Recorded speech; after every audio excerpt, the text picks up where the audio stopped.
Well, hello there, friends, and welcome to the virtual show, the only late night VR talk show. I'm your host, Wes. With me, as always, my good friend Roots. Another banner week for VR, man. And I don't know if it's ever going to stop coming, or it was another. Well, I guess we're waiting on another update from Oculus, and apparently they're low key. Adding in 120 hertz this quickly. Yeah, that's crazy, and I think it's funny too because everybody's doing the same song and dance. It's like I gotta have the update. I gotta have the update. I want it now. Where is it? Let me check in the update. It's not here. I need the update. And my experience, at least this is my personal experience. I want the update. I really do want it. I need to get it. I try it, and then I forget about it. Literally, I try it one time. And then it's like it's just like everything else. Everything is so hyped in VR. Everybody gets so excited about every little thing. And don't get me wrong, 120 hertz is not a little. I want to play games at 120 hertz. I just hope that they don't make it a pain in the butt. A lot of steps, a lot of I was reading somebody talking about SideQuest in one of the comments and something, and they were talking about, oh, I didn't know if you knew this. You can update your graphics and stuff. And I'm thinking, I haven't done that for so long on the Quest. You know why? Because I can't go into my menu and I can't click it. I got to go through some side app and I got to do a bunch of BS to get to it. And nothing's ever simple anymore, Wes. It's like I got to take 3 or 4 different steps through a whole bunch of different things. And then I don't even know if it's even set up. I don't even know if I'm getting 120 hertz. I got to do it on one end. I got to do it on the other. I just want a definitive, this is the way you do it. I want to know, I want to see a little 120 at the bottom or something to know that it's working, because my mind a lot of times questions, is it working? Until I verify it's working, it's not working, bro. That's all the stuff that's going through my head. Well, here's the cool thing about this is that this is for PCVR support. So, all of your tools that you would use to track this should work.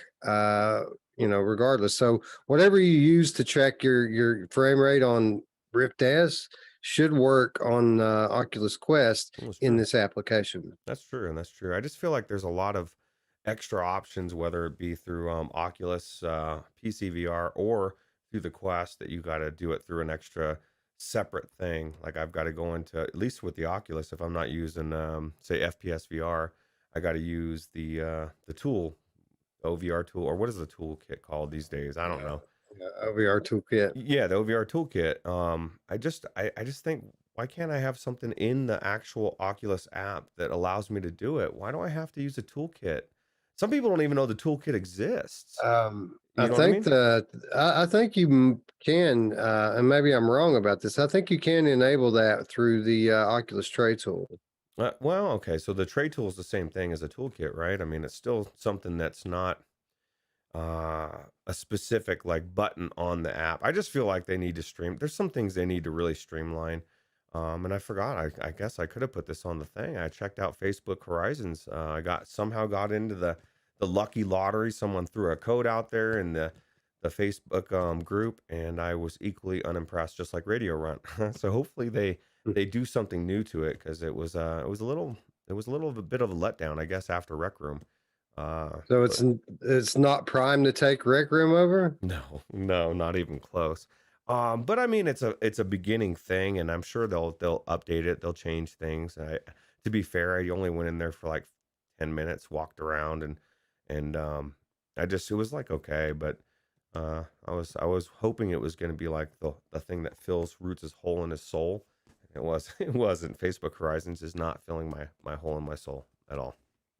Yeah, I pretty much assumed that that's how it was going to be, because we haven't seen it yet. Like, this is supposed to be something we got a long time ago. I mean, they even put it on the box, and we haven't seen it yet. And I think, some of the smartest people in the world work at Facebook Reality Labs, and I think they know, right? It's going to take something special to get people out of Rec Room, out of alt space, out of all of these various VR chat, all these various social spaces in VR, and into the Facebook Horizon. And I think, honestly, they should probably sit on it until they have groundbreaking new tech in the hardware. Something about the hardware that's just so next gen that everybody's going to want to have one. And then at that point, you kind of integrate Horizon as the new Oculus Home. So, like to go into VR, you put on your headset and you're just automatically in Horizon, and you can do what you want. You can hang out here and be with your friends, or you can go over there and play your games.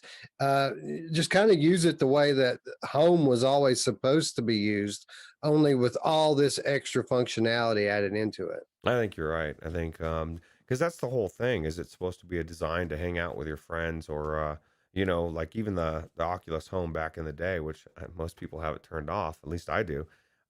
It's like it was supposed to be a place to hang out, but they never really made it that way. So hopefully they'll fix it. But I wasn't that impressed. But I am appreciative. Whoever threw somebody threw like 7 keys out there. I rushed to get one, and then I felt guilty because I'm like, I'm not going to use this thing. So. But it was cool to check Yeah. out because I can at least talk about it on the show. So Yeah, they'll fix it and launch it. You know when? About 2 months after PlayStation Home launches. yeah, and PlayStations will be amazing, and they'll be like, "Oh shit," Right. And that's the thing is like, that's maybe it'll be eye tracking will be the one thing that granted it's not foveated rendering. Don't want to offend anybody that really wants to look at that, but I was thinking about that because I was like talking and my mouth was moving and stuff, and I thought, well, that would be cool if my mouth was really matching what I was saying. And then if you could have people's eyes looking at you and looking at you, they could see and be like, dude, you're not looking at me. And you're like looking off to the side or something. I think that's going to be huge. And then, Yeah. like if you have cool eyes like me, you want them in VR. So, I love the Yeah. eyes. This is coming 100% coming to PlayStation. And I'm sure that Facebook will probably, honestly, they'll probably get it out there first. They know what's coming. And again, they're not stupid. So they'll probably get it out there first. But if they don't, it won't be long after PlayStation does it before Facebook does it. I mean, what did we say a month ago when Airlink launched? Then Virtual Desktop came out with immediately with 120 hertz support for PCVR, and then now here we are, less than a month later, and Facebook following suit. Um, it makes me curious. What are we going to get out of Gee again? Obviously he has to keep his advantage. So I wonder what kind of features he's sitting on. Well, he's like, and I know Wolveraza feels a very, a big, and I do too. Like I feel an affinity towards Guy than anything. I mean, the things he's done and pushed in VR, it's the reason why we do have Airlink, and I'm glad that everything's happening the way it is because it's good for us as a consumer. And I said this back when everybody was freaking out about virtual desktop going down. This isn't his first rodeo. He's been told that 2 or 3 different times, and each time he comes back with something more, and he pushes things forward and that's why I almost would rather use virtual desktop, but I'll use both. But I think people should still buy it if you don't own it, because Oculus will break your Airlink from time to time, and it's nice to have that virtual desktop that isn't broken, doesn't break, because Guy knows what the hell he's doing, and yeah, so it's good to have options. Yeah, I still haven't troubleshooted my Airlink out. There's been updates since then. It may just work now. I wouldn't know it because I really have no real use for it. I'm kind of like you. Like I want to use it just to check it out. It's one of these things with Oculus Quest when it comes to new features or even ports from PC over on the Quest. I want to check them out just because this device is so affordable. It's entertaining to me to see that value proposition grow. And really that's my whole curiosity toward these new features, towards these PC ports, is just to see how much better the value is going to get because it was already an insane value on launch day. Oh, well, see, I wouldn't have known that if one person, I literally laughed out loud, Wes, which I don't do when reading stuff. But this guy said, he was complaining. He said, my batteries ran out too fast in the Quest 2. And he said, for $300, they could have given us an extra pair or something. And I Really? messaged, yeah, I said, you do realize they took a loss, like a big loss at $300, dude. Like, and there's just there's so many people that don't understand what's happening or have no clue. They think $300 is way expensive. And I say, if we could somehow rip the mask off of that and see the $1,000 price tag or whatever it was cost them, which probably not that much, but it definitely was not. They're definitely not making money. Let's put it that way off of those headsets. Now they're making it down the road in software sales and our data, whatever, Right. however they're doing it, but they're definitely not making it off that $300. And anybody that thinks that a pair of rechargeable batteries is going to offset anything, I got a bridge to sell you. So, Yeah, right, right. I think that it's just people in general. A lot of people, anyway, have this attitude like the world owes them something. I notice this all the time where I work at. Like the place where I work in a factory. I work in. I have a manufacturing job, and it's literally the best paying manufacturing job in the area. Like there are no places, nowhere else you can go in town that you can make more money, that has better benefits, and the work's not all that bad. It's not robot work. You go into work and every day's different, so it never gets stale in that sense. So all in all, we have a pretty good deal. I've worked there for almost 8 years. I've seen one layoff, and people got called back immediately. When we've had to fire burn the place down, or a big portion of it down, and we didn't close shop. The pandemic hit, we didn't close shop. And even during that whole thing, when the government was giving out all of this free unemployment to everybody, that they made it optional for people if they wanted to work or not. Like you could still come to work if you want, but if you want to take 2 weeks off and go get your check from the government, you could do that too. uh, a great employer, but you wouldn't know it going into my locker room any given day. You hear people in there talking like they're getting screwed over by the because it's a big corporation. We're the world leader in what we do. We're multinational. So apparently, since it's a multi-million-dollar business and we're not all millionaires, we're all just getting screwed. And it's a funny just to sit back and hear people complain about things, but I think it's not just my locker room. I think it's the it's the world. society as a whole that everybody feels like they're owed something. And yeah, I think it's hilarious when people talk about how they should have gotten more for their $300 with Oculus Quest. That's crazy to me. That's crazy. It's crazy. It's crazy that people at because I've thought you've told me so many different things about your job that all the good things, like how they've gone out of way to give you time off and with pay and all these extra things, dude. You got a really good employer, and I think anybody that wants to talk about it in a bad way should leave and go work for my last employer. My employer now is good, cool too, but I don't get all those perks that you get, but that's a different story. But yeah, it's the world. The world is, we grew up knowing, thinking that, or actually being told that life's not free. It's not life's not fair. And now it's, I don't know. I don't know what's going on these days. It's crazy. Island Car in the chat says $20 for Amazon rechargeable batteries. I guess we're talking about now controller batteries, because I just bought some new ones, Energizer for like $10 for four double A's at Walmart. And yeah, man, they've got like I don't know, 2,700 milliamp hours. Not a bad deal. Yeah, that's not a bad deal. I need to break down one of these days and buy some rechargeable batteries. I'm just too lazy. I just like to grab uh, a pack of batteries, grab a freshie, throw the other ones away, just move on. I don't want to be waiting for this crap to charge. Although if you have enough, you're not waiting. So, uh, I got a few different sets. I've got some Rayovac sets, which were my first ones. I've got a ton of those everywhere. I bought these Panasonic Interloop, these white ones. Those are probably the best ones that I have. They last forever. I got Duracell, which are probably the second best ones that I own. I got those off of Amazon. Somebody posted in our Discord when they were on sale, and they were so cheap, I just had to get them. And then I just bought these Energizers just now. Only reason I bought these, I didn't really need them. They've just been off the shelf for so long. It's been a long time since I've seen any rechargeable batteries on the shelf that when I saw them, I was like, you know what? I'm going to buy some just because it, they're there. impulse buy, and you can use them. And how about I guess a plug for the Discord, man? Like, at least 2 or 3 people today got a PlayStation 5 ordered because of our Discord because somebody linked. I think it was Derail. Was it Derail? Or maybe It I don't. was derailed. Yeah, linked something in there saying, "Hey, dude, check it out real quick." And people jumped on it. They got their Mash Daddy got his PlayStation 5. I know who else was it. I was exciting. I was a little bummed because I wasn't one of those people getting them because I don't really have the expendable money right now. But it is exciting to see a community come together and help each other get something so difficult to get a hold of right now, right?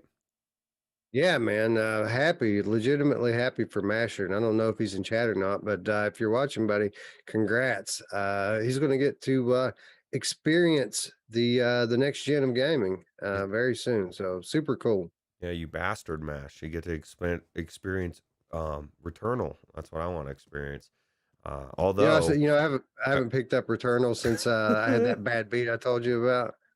Paradise Decay, I don't know if you noticed in the last show, he decided to throw in there and rub it in a little bit that he beat the third boss.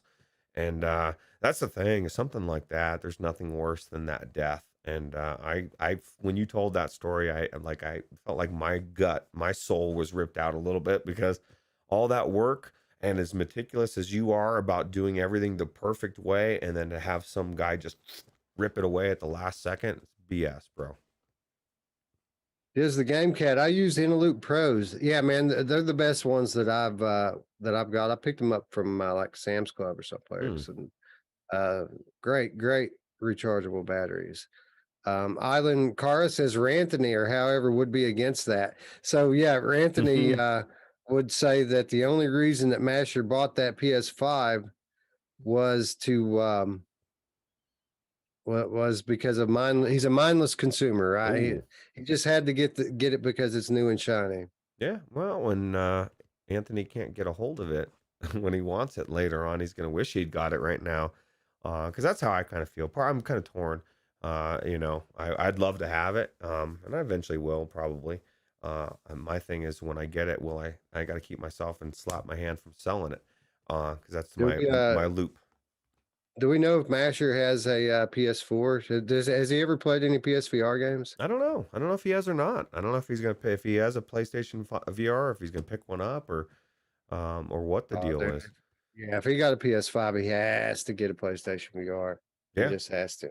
Yeah, I was talking to a customer today, and he blew me away, Wes. I just brought up VR as an apartment, treating for roaches, and he's like, yeah, we got the PlayStation VR, and I started to say, oh, he's like, I don't play it, I'm a workaholic. I guess he builds websites. Says it's for my kids. His kids are like 5 or something, Hmm. he said he starts talking to me. He's like, yeah, there was this one roller coaster with like horror, and I rush of blood, like everything he started bringing up. I'm telling him, and I'm explaining to the maintenance guy, oh, dude, you gotta, this guy was Yeah. 100% unimpressed.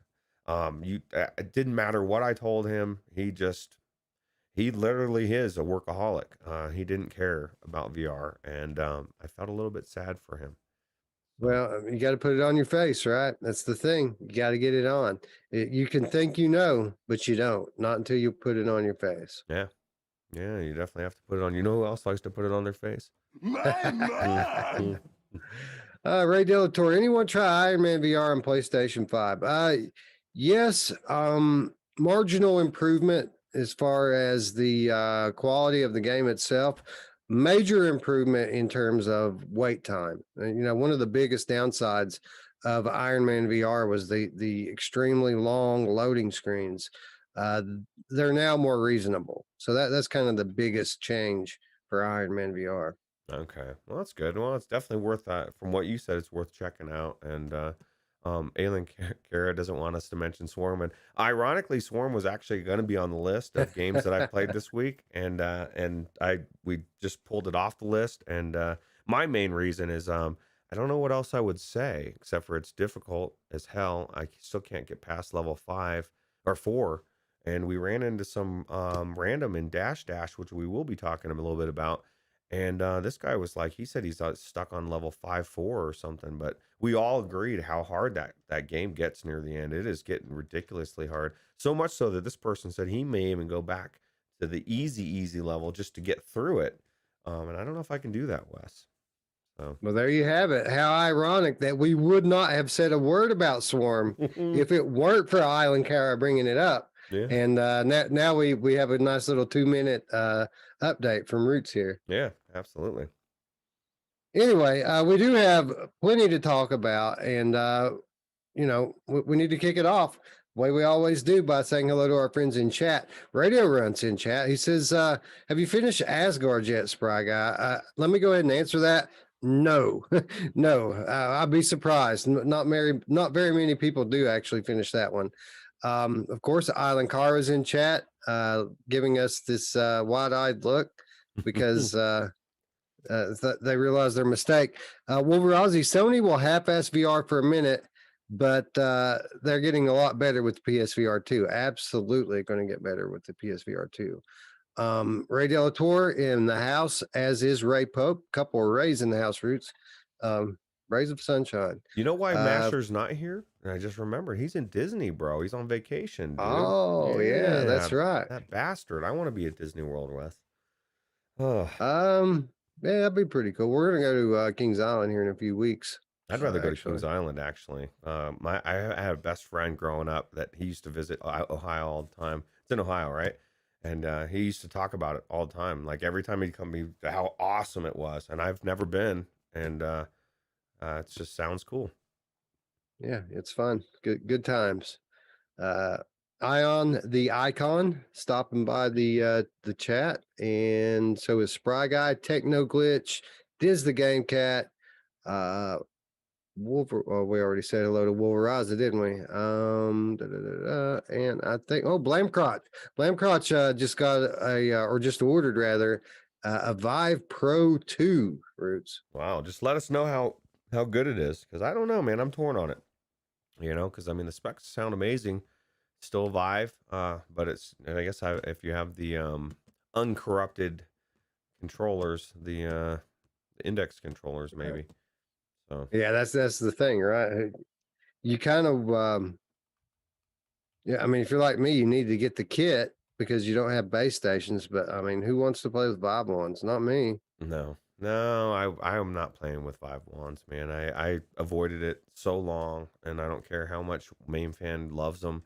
And other people, I just no. I don't trackpads, no, dude. My thing is, and I've said it a million times, like they've perfected the joystick. I've had it my whole life. Why change it now to something inferior? I don't get it. Meow Meow the Gamer Cat is in the house, as is Delirium Drew. I'm glad, man. I'm glad we have a few game cats in the chat. It's a good thing because I've been sitting on these Yupitergrad keys for a good long minute now. It's been 3 or 4 weeks that we've had keys to give away for Yupitergrad, and I've just kind of never had the right opportunity to do it.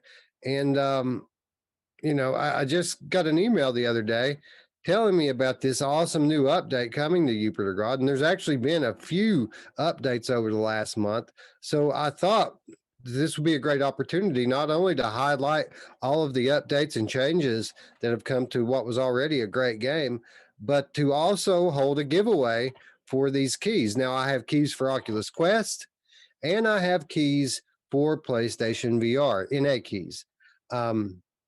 So we're going to do a drawing the way we always do.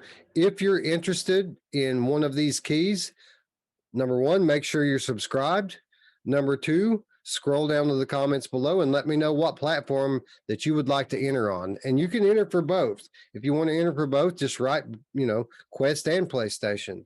But in 2 weeks' time, we'll do a drawing, and we'll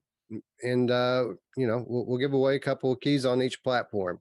Now, with that said, maybe we drop I've got enough to do the drawing, and I still have a couple more Roots. So maybe we'll give out a couple to people who are here live. Basically, what I need to know is who here wants a copy of Yupitergrad. If you're in the live chat and you would be interested in winning a copy of Yupitergrad, really quickly in the chat, let me know what platform you're on. PlayStation VR, Quest, or you can type both.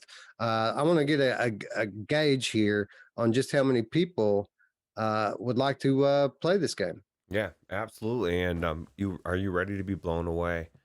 clarify something that just got said in the chat. Spry Guy Sure. has indeed beaten Asgard's Wrath. He just needs to go back and finish a couple of side quests, he said. And I was going to say as much because every time I turn around, I'm seeing a notification that says VR Spry Guy just got a some kind of a thing on Asgard's Wrath, some kind of a award, or I don't know, did something in the game. And so it doesn't surprise me.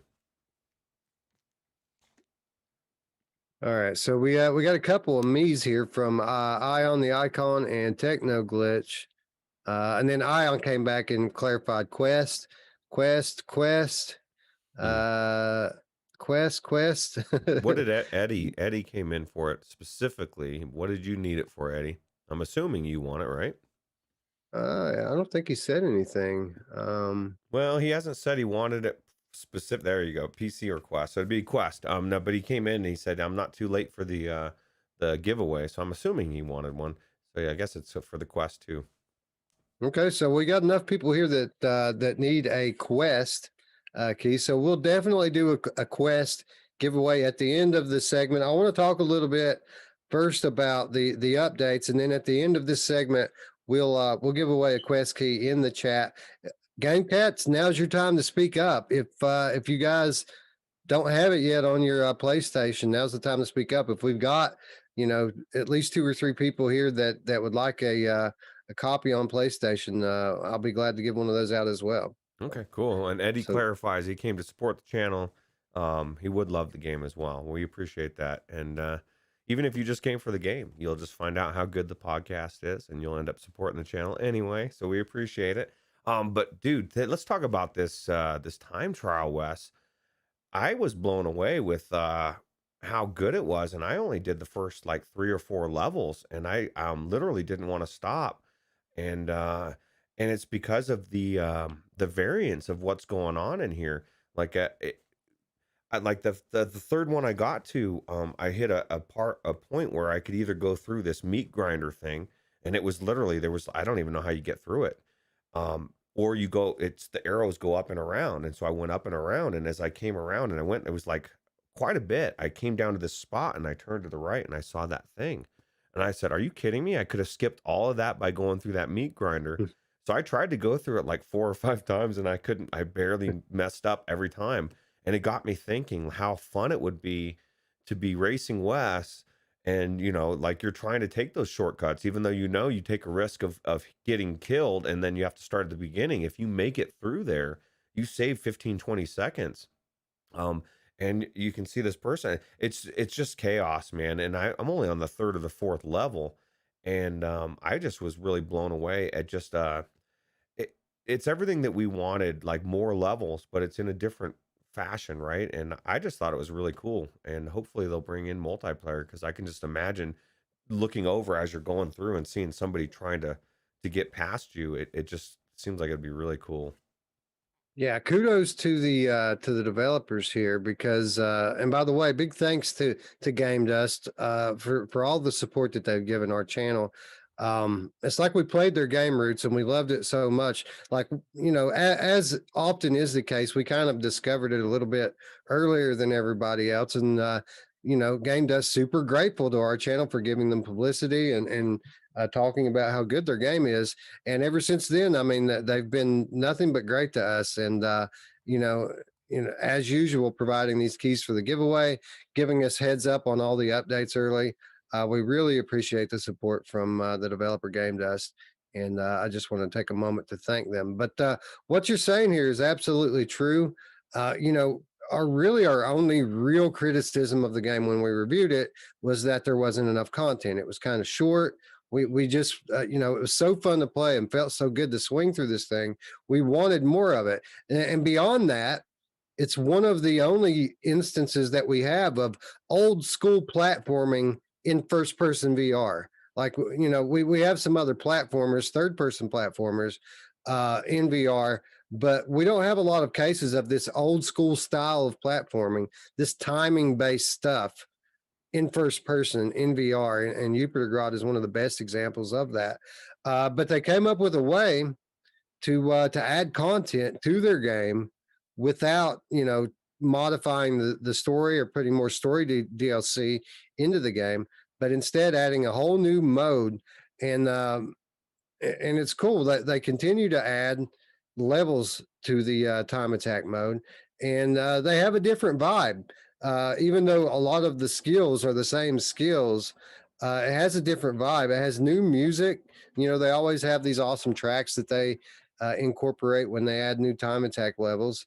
And yeah, kudos to Game Dust for coming up with a creative way to add content to their game. And, you know, for all of you out there who don't have it yet, I mean, it's a tremendous value proposition now as the game stands, because it's only like, what, $15 to buy this?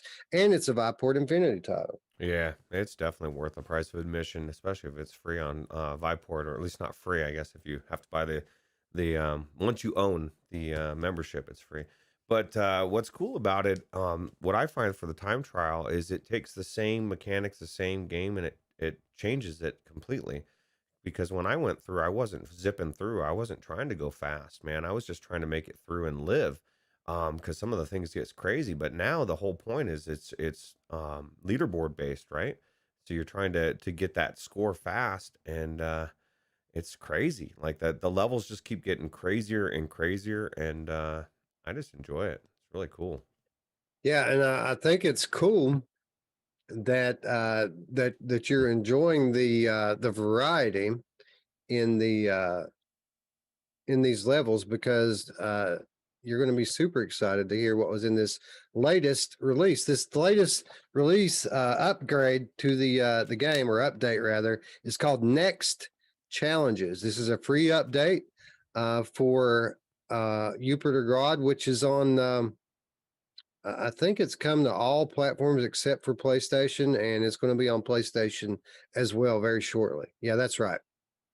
So this upgrade actually drops today on the 20th. So nobody even has it yet, but by the time people watch this, you know, later today or tomorrow, depending on where you're at, this update should have dropped. And this is called, again, this is the Next Challenges update, featuring, listen to this, 10 brand new levels in time attack mode.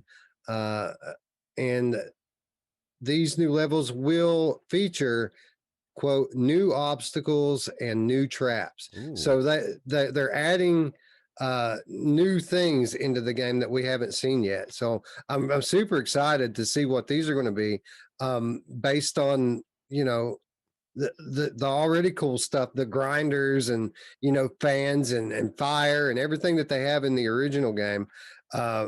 You know, it's all pretty brutal stuff. So I'm super excited to see what these new traps and challenges are going to be.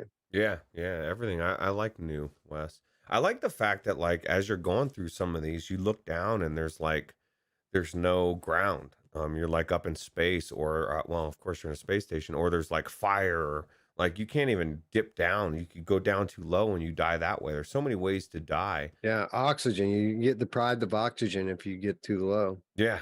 So I just think it's really cool, and I always like when they add stuff to games like this. So I can't recommend this game any more than I already have. It's just amazing.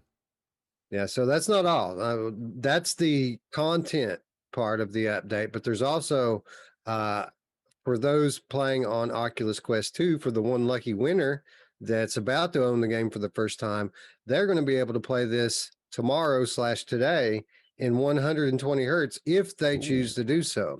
So not only is there new content, but it's going to be super smooth for those playing on Oculus Quest. Wow. This is my biggest, I think something like this game would benefit from it too, right? Because it is fast paced, and I think besides Tetris Effect, this would be like the one of the first ones I would want to try, right? Absolutely. Sure. Especially when you're chasing leaderboards and you know, split second movements really matter. That's when those fast refresh rates come in handy. So all the Vive Pros and the Vive Pro 2s they're gonna be slumming it in 90, while the Quest 2s are gonna have 120 hertz, right? Yeah, and for what it's worth, there is no discernible advantage for playing this on any certain platform. It's identical pretty much graphically on the Quest as it is on PC. So, with this 120 hertz update tomorrow, I would say that this is going to join the ever growing list of titles that is preferable to play standalone.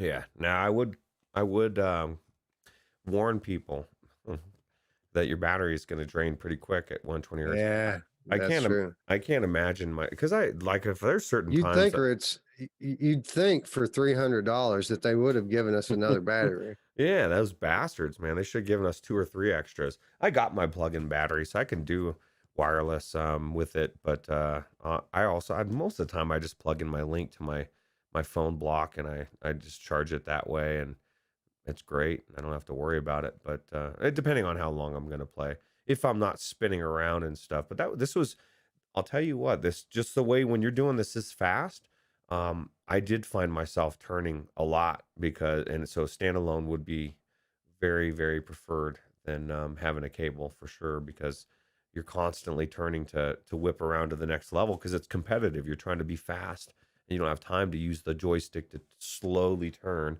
even though it's actually a pretty fast turn, but it's not as fast as Roots can turn in real life. So Yeah, I can play this through the story mode sitting down. I generally play it seated, but when you're talking about a speed run with leaderboards, you're going to want to stand and turn physically, I would imagine, to get through this thing as quickly as possible. absolutely. And Eddie says, Amazon dudes, $15 battery strap and case. Or no, I mean he says 1,000. I've read the next one down. 1,000 mAh battery pack. I'll do one better. I got a 20,000 one, and this thing was not. I think it was $60, but this thing is like it's a really good battery. Maybe it was $50, but it's definitely worth it. It's a Morphe, but I love it. Yeah, very, very useful for people who are playing a lot. My general the way I deal with it is just grab the other headset. Yeah, If I run out of battery, I just grab the other headset. that's always good. Get a freshie, right? You don't need another Get a battery. freshie, right? Yeah. But anyway, next challenges update. New levels, which have new traps and obstacles. Again, new music, a whole new tracks for these new time attack levels, and again, 120 hertz for the Oculus Quest 2 version. Update available today/tomorrow on the 20th for Oculus Quest, Steam, Viveport, all platforms except for PlayStation VR, and it's going to be coming to PlayStation VR very shortly. Now, with that said, there have been 2 other updates in the past month for this game. One of the last one that we saw was a quality of life update. That's literally what it was called, quality of life update, which added in Steam achievements, friends leaderboards, player height adjustment for VR. That's a pretty big one if you're going to play seated, to have that height adjustment. I wish I would have had that when I played through the game. Improved user interface with easier to access options menu, approved time attack UI, and some bug fixes. So a lot of quality of life updates just hit this thing very recently. Oh, nice. Well, and I like all of those. They definitely sound good quality of life, especially like you said, sitting down. Although for me, it seemed like it would feel weird to sit down and play it, but I guess it's not any more weird than any other game. Just because there's just certain games that I feel like I want to stand. And so every time I've played this one, I just stood up. But I want you know what I want to do? I want to take it outside, and I've got a swing set in my backyard, and I want to play and sit in my swing set and play. That would make more sense. yeah, well, Have somebody push me. you could make a video of it and probably go viral. Um, I still cringe when people say they're taking their headset outside, Wes. I don't care unless it's like nighttime. I just think it's such a bad idea. People are like always so nonchalant about it, and then I randomly come across somebody's post of, "Hey, I got these yellow spots on my thing. What is this?" And I want to like somehow correlate and link them together and be like, "See," but I just think it's a bad idea. It's tempting fate. And the worst one was somebody posting that they were showing a picture of themselves sitting at the beach with their feet in the water, with the water coming up, and I'm thinking, like, have you ever been at the beach and had things happen that you didn't intend to happen with the wave? Or it's just not a good idea, bro. Like, I just think it's a bad idea, and if they want to, I guess, take that risk, then it makes me cringe. Yeah. Um, I've never taken mine outside. Now I am tempted to go uh again at the edge of dark, when there's like 30 minutes of daylight left, the sun's over the horizon. We have mountains here. So like, you know, the last 30 to 45 minutes of the day, there's no direct sunlight. So it's safe. Obviously that would be the ideal situation. But I would like to take it out there at some point. I've got 2 acre plot here, so I could cut out just as big of a slice as I need to play. But I'll have to remember to turn my boundary back on because I also have a pond, and I don't want to end up in the pond. That would be insane, right? That would be a good video. That would go viral. I could see myself if I had like a good amount of land and you had some like industrial lighting or something, like when I see people doing that, that makes sense. I mean, if there's no danger to it. I mean, who doesn't want a huge play space? But yeah, I guess that would work, especially like you said, I've got mountains as well, and I know exactly what you're talking about. Once it gets the sun sets behind it, you still have that amount of light, but it's not direct light. So I think what we're going to do is, I don't know if we're going to do it this year or next, but we're going to build one of these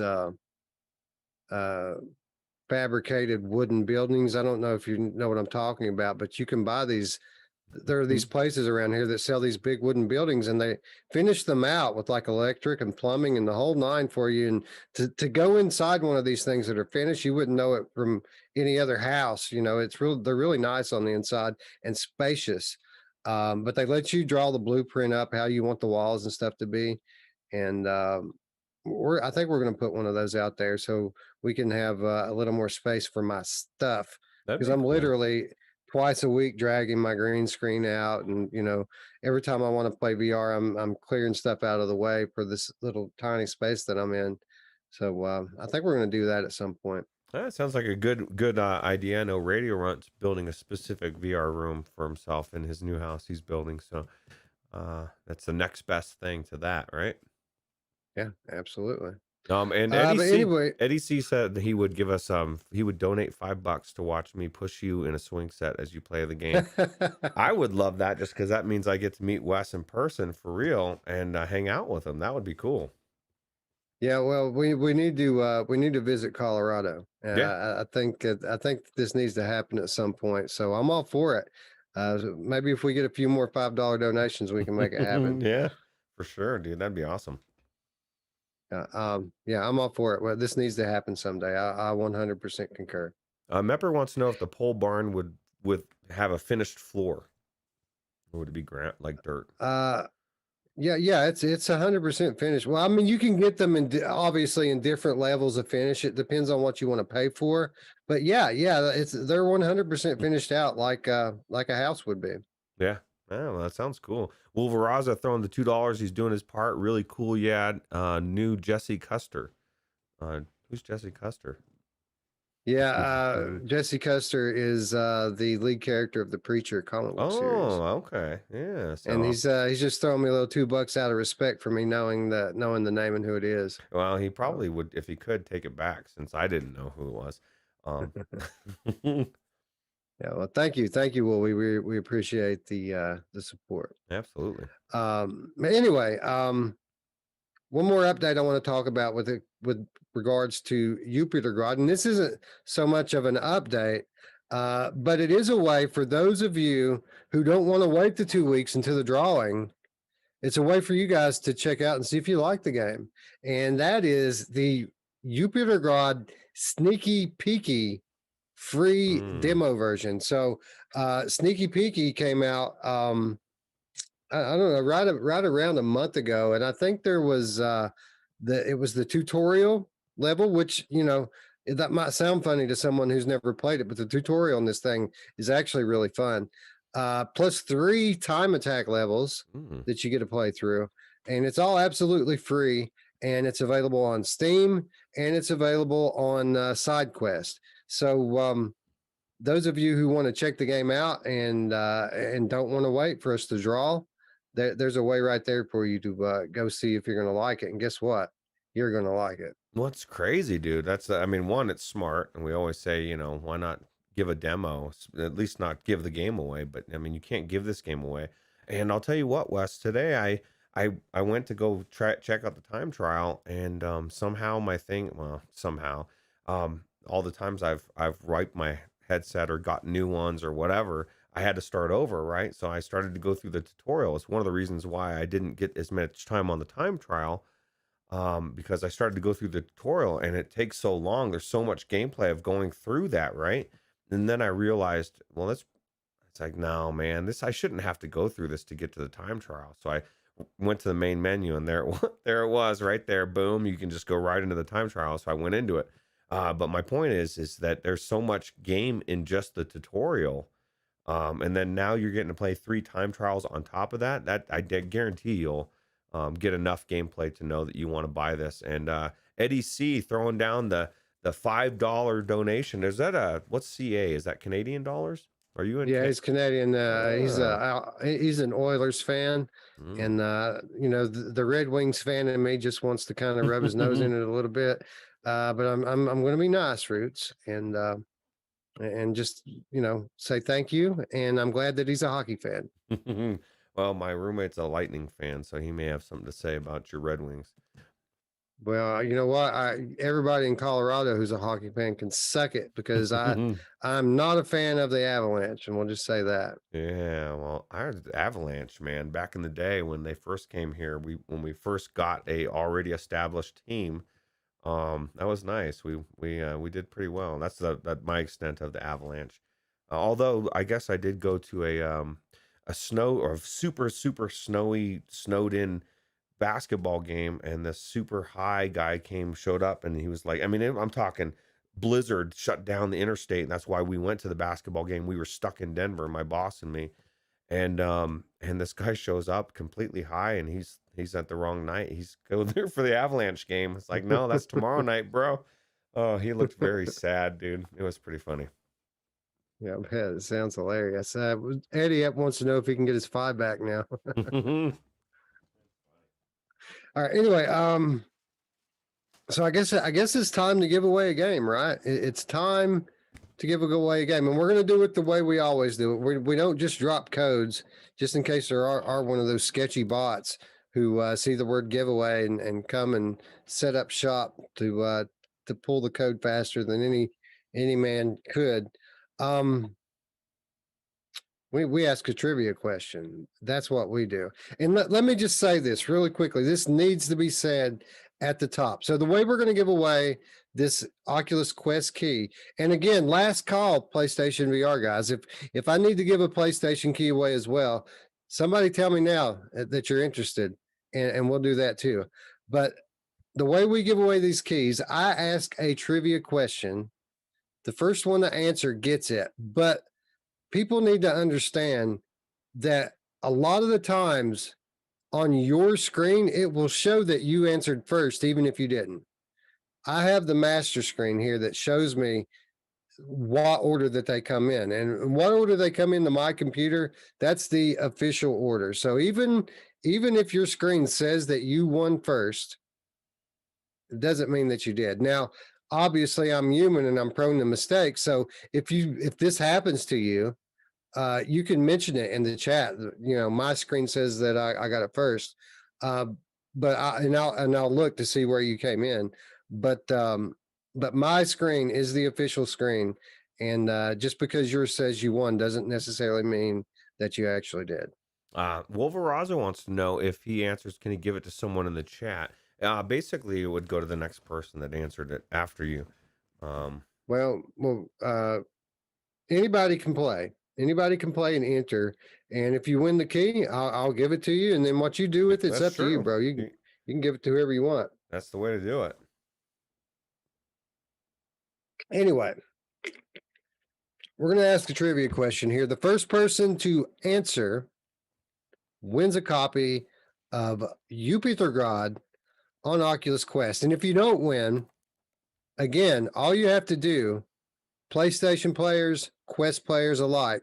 All you have to do is subscribe and leave a comment after the fact. And we've got more keys that we're going to be giving away 2 weeks on the virtual show. So just leave a comment down below. Let me know what your platform is. You can enter for both platforms if you have both.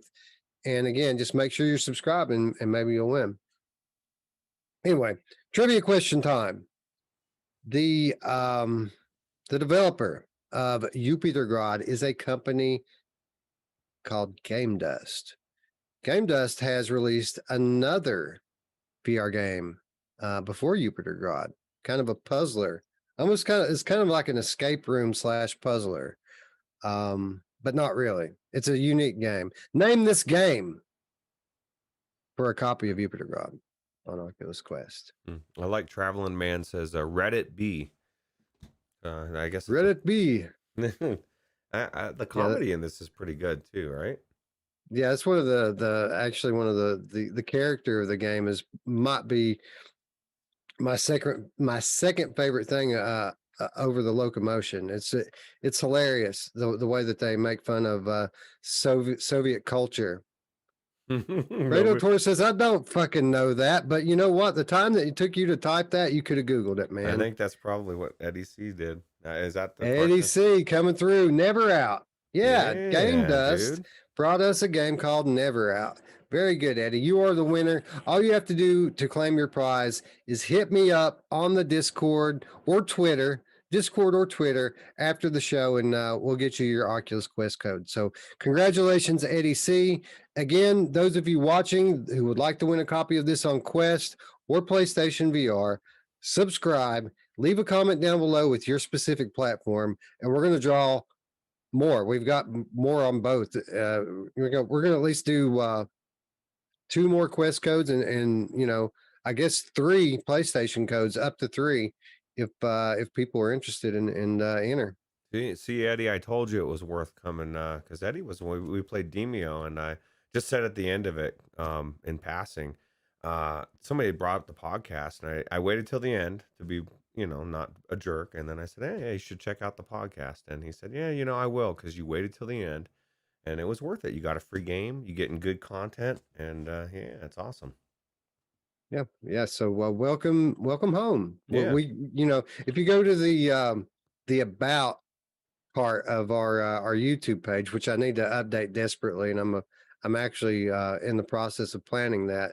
But the one thing I'm not going to change is the channel description, and it says that it's home for the hardcore VR gaming enthusiast, and that's what it is. And we say welcome home when we gain new people into our community. So welcome home. Absolutely. Eddie. Absolutely. All right, Roots. So I think that's going to wrap up Yupitergrad. I do want to offer one bit. I don't know if it's really criticism so much, but kind of a wish list for this game, since they continue to support it so well and want to improve it. This time attack would be so much more fun if it were instead a head-to-head race. 2 players going down these corridors at the same time, trying to beat each other to the finish line. Now that would be worth paying for all by itself. Yeah, absolutely. It's definitely. And Eddie says you want mad respect for not pushing the channel. Yeah, and I like what I said to Wes after I said it's the best kept secret on YouTube, and I really do believe that. I sometimes I'm baffled. I'm like, not that. Because I've had people tell me, dude, you're famous. And I laugh. I'm like, 1,000 people know me, dude. That's not famous. But sometimes I think it should be 2,000. But I guess that's time to come. So. Yeah, my youngest kid thinks I'm a famous YouTuber. Well, you are a famous YouTuber to him as far as that. And in the community, but this is what I would even say, and this is not a knock at anybody. But outside of VR, the biggest names are unknown. You know what I mean? Like the gamer tags, the Nathies, like the people that are huge in VR. Nobody knows who they are outside of VR. Right. And that's reality. It's not a knock at anybody. It's just like, it to me, it helps me be grounded. It's like, okay, I appreciate everybody that watches the show. And I would never think that, because people start to think highly of themselves sometimes too much. And they change, Wes, and I don't ever want to change. I like who I am. So Yeah, absolutely. And I think it shows through to our motivation here is that we never really were in this to be famous, or, it never has really been about the money or the numbers to us. Uh, I'm here because people care about what I think, right? As long as people show up who care about what I think about VR, I'm going to show up here and talk about it. And I love the tech. I want to spread the word. That was the initial motivation, is I want to spread the word about all these games, because everybody talks about the hardware, but not very many people talk about all these games. And beyond that, since we have started to have a little success, again, it's not really about being famous outside of VR, but I do really enjoy having a voice inside the VR community. Like, it's getting to the point now. I mean, obviously, we're still very small, but we do have some amount of influence now inside the VR bubble. So I do enjoy that, and hopefully uh, our influence will continue to grow as we continue to do this. well, not only do you did you get Carmack to respond, you also pretty much kind of shut him up. And that there's not many people, he had to say, "Oh, yeah, you're right, you're right," you completely changed. He had to clarify, I guess, what he was saying. Right. And I thought that was pretty cool, man. So, That was cool for that guy to respond at all. I've heard this from other people too, that he's a very down to earth guy, and this isn't entirely unlike him to just chime in when somebody wants to talk tech. The guy loves it. He's a true believer. I would love to, like, can you imagine if somehow you got Carmack on the show, dude, and we got to talk to him, interview him?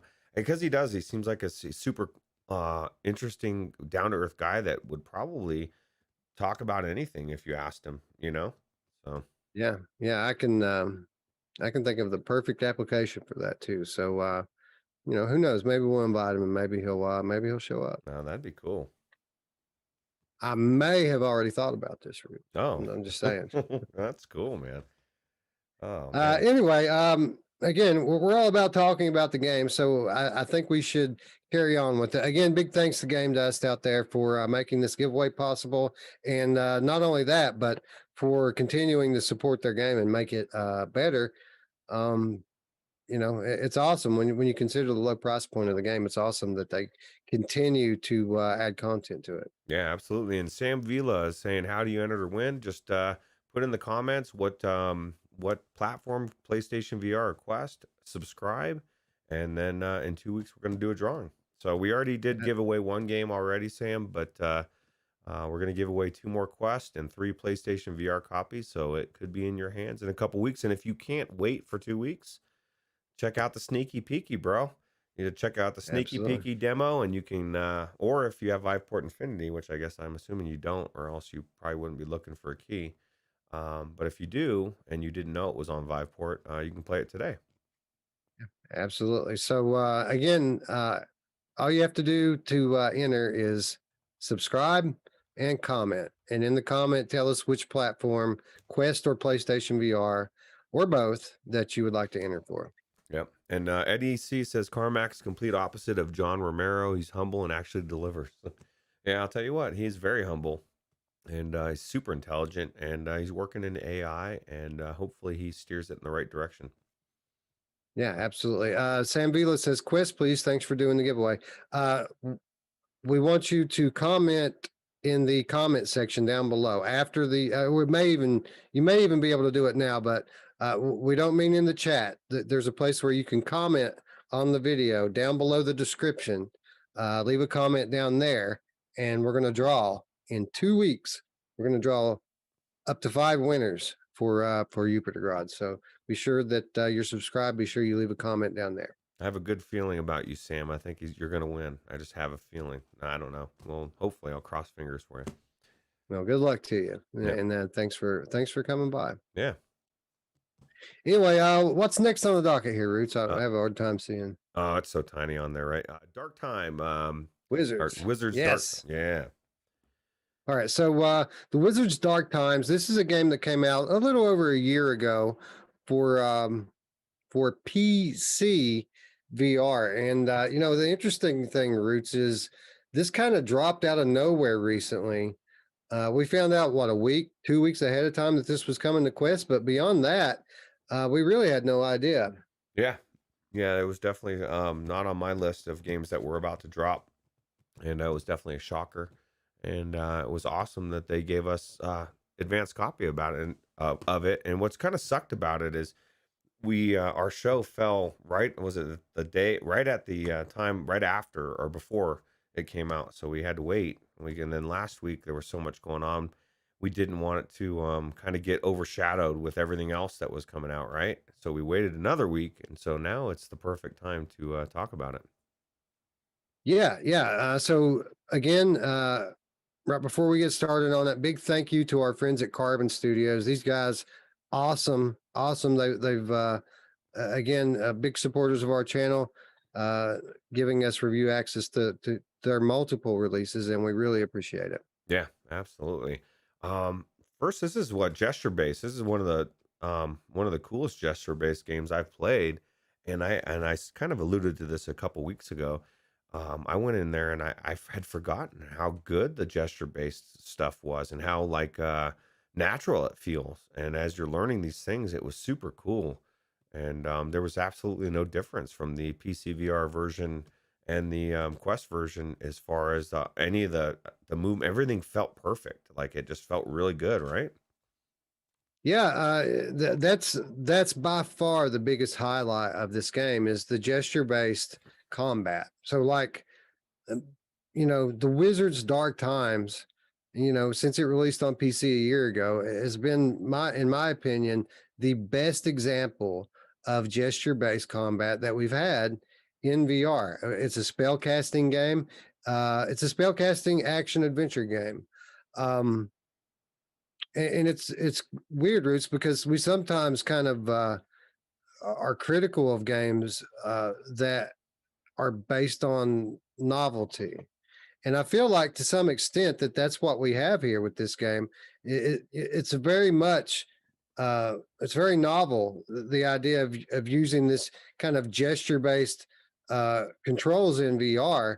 But the fact is that we don't have a lot of these games yet, so novelty kind of works here, right? Yeah, yeah, absolutely. And not all of the gesture based games work well.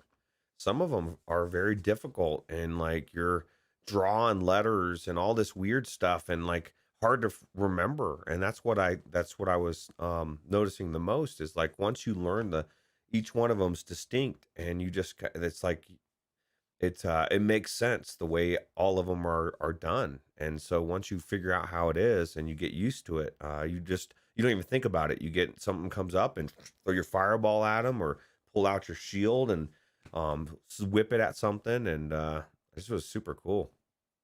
Yeah, yeah. So it's cool. What you're saying is cool because of the way that they teach you. Instead of doing what, like, say, Ginny and Thaco. Ginny and Thaco is a very good tower defense game that incorporates similar gesture-based magic and spell casting. But what Ginny and Thaco does is it tries to teach you the whole spell book before you even start the game. And then you get into actual gameplay and all of a sudden you have the enemy soldiers coming at you. You get nervous and you forget half of what you learned in the tutorial. But the way the Wizards Dark Times does it is as you progress through what is a, pretty linear action adventure, you learn new spells as you go, and new spells and new abilities. They give them to you one at a time, and you have kind of a mini tutorial every time you unlock a new spell. They this thing pops up that tells you what it does. It shows you visually what you need to do with your hands to cast the spell, and then it lets you practice it for as long as you need to. And as soon as you feel like you have it, you just press OK and you go on with your adventure. And the way that they pace it, it really works. And it's a lot of the reason why this game is as good as it is, because as you get toward the later stages, you have a pretty big repertoire of magic, And by the time you get there, you know, it's all second nature to you. You can pull out any of these spells without even thinking about it and just perform it. Yeah, absolutely. Somebody was saying, Wolveraza says his only complaint is the positioning of the bow and blades. Anyone know how to change their angle and grip? I don't know if there is a way to change that or not, because I guess somebody else was saying that they also felt like that was a little weird. I don't know if you encountered that or if that was something that. When I played the game on PC like a year ago, I had some issue with the ice bow and like another maybe it was the shield magic. There was another similar gesture that the game kept confusing. Like I would mean to do this and pull the ice bow instead. Didn't so much encounter that anymore though on the Quest. I don't know if they've refined the gestures in the game, or if it's just a function of the hardware having a better view of what your hands are doing. Anyway, what was a problem for me, or a small problem before, not so much anymore. Those ice blades are badass though, dude. Especially just pulling them out and then throwing them. I don't know. I just it's so cool to like feel like you're doing magic and you see these things popping up in your hand and you really feel like a wizard. And then you go out and you see a wizard beard and then you don't have your wizard powers anymore because you're not in Quest. You get a little sad, but I think it I guess it does look a little weird on the angle, but I never noticed a problem with it. I guess it just depends on what you're expecting, but I didn't see too much of a problem with it. Yeah, I like to use the ice blades when the arrow magic runs out. So you can break your bow in the ice blades. And so what I'll do is I'll pull the bow, I'll fire my 3 or 4 arrows or whatever it is that they give you. And then when my arrows run out, I break the bow in the blades and then I throw those. Wes, you're always like, it doesn't matter what Wes is doing. He's going to squeeze every little bit out of it in such a logical, perfect way. And it's amazing to me because it's like, I never think of that stuff. And it's like, you're always thinking on the next level of like resources. And it just shows you like you're very strategic on how you play. I just go through crashing through stuff like the Kool-Aid man smashing through the wall, right? But I think it's a good trait, dude. So I've been like that since 8-bit Nintendo, man. I'm always looking for the ways that patience and strategy can give me an advantage so that I don't have to be the best actual player in the world. As long as I'm the smartest, I can still win, right? that's true. Yeah, no, I say I try to smash through stuff fast and then I end up dying and then I have to do it again. Now let me ask you this, and somebody was saying something about, and I said this right off the bat, and I'm hoping that there will be, I'm assuming that they're coming out with an enhanced version because the version, everything's all on Quest level, right? So it does have a bit of a pop in sometimes, and somebody's saying that was like a deal breaker for them. They're waiting for the for a Quest 2 enhancement. Do you know if that's coming soon or? I do not know if this is coming at all. And, this was kind of the one thing I had to bite my tongue on last week when people were asking me about it, and I didn't really want to get into it. But it's not all sunshine and roses with this game. On PC, this is the best gesture-based controls in VR, and it's also some of the best looking eye candy that we have in VR. On Oculus Quest, this is the best gesture-based controls that we have in VR. Yeah, and Yeah, it's not eye candy on the Oculus Quest. Now, don't get me wrong. I don't know, Roots. I wouldn't say that it's a bad looking game. There are spots and certain things in this game that look as good as anything on Oculus Quest. But then there are other things about this game that are so bare bones and low resolution that it looks like it's an Oculus Quest 1 game on Oculus Quest 2. about this game visually, I would say that it's very inconsistent. Like it doesn't look anywhere near as good as the PC version, but as far as what the Quest is capable of, there's still a lot of meat on the bone here and room for improvement, in my opinion. Yeah. So hopefully, I guess that would be my only gripe or suggestion for the devs, and maybe they're already getting it. Is exactly what I can't even remember who it was that said that in the comments. That just hoping for a Quest 2 enhancement. Give us a benefit. You know, I don't own the Quest 1. I want to see what the Quest 2 can do with it, and I guarantee they can make some of these things look even more amazing than it already does. Because, like you said, it's inconsistent because you'll look at your hands or you'll look at other things and you're like, wow, this looks amazing, and then you might look at the Fireball and think, that's kind of, it's not as good as our problem is we're coming from the PCVR version, and that thing, like you said, it just looks so good. But it's also 3 times or 10 times as much data. So Right. It's 30. Right. The PC version is 30 gigabytes and the Quest version is 3 gigabytes. And again, gameplay is 1-to-1. Like it plays identically on both versions. So if you're a person that favors gameplay over graphics, then you're gonna, you're gonna feel right at home here. Now, with that said, that there is room for improvement with regards to the mobile version of this. Sometimes we cut slack because these games are running on mobile hardware. I feel like, at least in the case of the Oculus Quest 2, that there is room for improvement here. They can do better. yeah, especially with pop-ins and stuff. But that's not that much either. It's just certain things, certain places. Right. It didn't detract from me because the game is so good. But hopefully they can improve in that as well. Yeah, it's certainly one of the more fun, one of the lengthier adventure games on Quest. But yeah, there's certainly very noticeable pop in all through the game. A lot of the distant environments are very bare and minimalized. Like, it's not nearly as detailed off in the distance as it is on PC. And then the animations are pretty much gone. Like the PC animations, when you hit people with their magic and kill them, instead of having these very detailed, beautiful animations, they pretty much just disappear now. Just boom, they're gone. Yeah. So it's so hopefully they're able to. I would be surprised if they're not. I mean, that should be every developer should be wanting to make a Quest 2 enhanced.